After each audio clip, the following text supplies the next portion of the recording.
Ona suti donorligi haqida eshitganmisiz? Ona suti donorligi bu sut ko'p ishlab chiqariladigan onalardan ortiqcha sutini muddatidan oldin tug'ilgan chaqaloqlarga yoki kasallanib qolgan chaqaloqlarga sog'ib berib, ularning hayotini saqlab qolish amaliyotidir.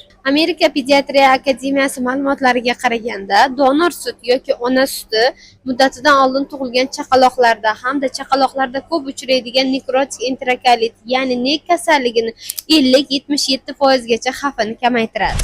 Bu jarayon qanday amalga oshadi? Birinchi o'rinda donor bo'lmoqchi bo'lgan ona ortiqcha sutini sog'ib oladi va steril idishlarga solib, muzlatgichda sovutadi. So'ngra maxsus sut yig'uvchi sut banklariga topshiradi. Sut banki qanday ishlaydi? AQSh, Yevropa, Braziliya, Hindistonda yuzlab akkreditatsiyalangan sut banklari mavjud. Sut banklari uchun shifoxonalarda maxsus xona tashkil qilingan. Bu banklarda barcha sutlar yig'iladi hamda laborator tekshiruvlardan o'tadi.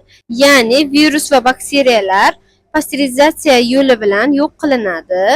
Sut qayta tekshiriladi va chaqaloqqa beriladi. Bu sut kimlarga tavsiya qilinadi?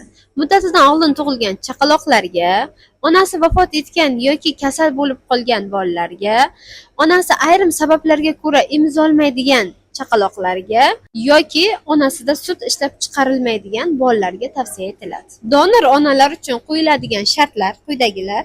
Bular donorlikka taqiqlar. Jahon Sog'liqni saqlash tashkiloti va UNICEF rasmiy ravishda sut banklarini tashkil qilishga ruxsat bergan bo'lsa-da, hurmatli onalar, har doim yodingizda tuting.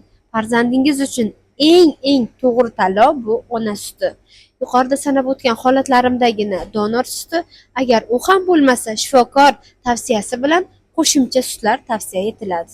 Bu amaliyot haqida fikringizni izohlarda kutaman.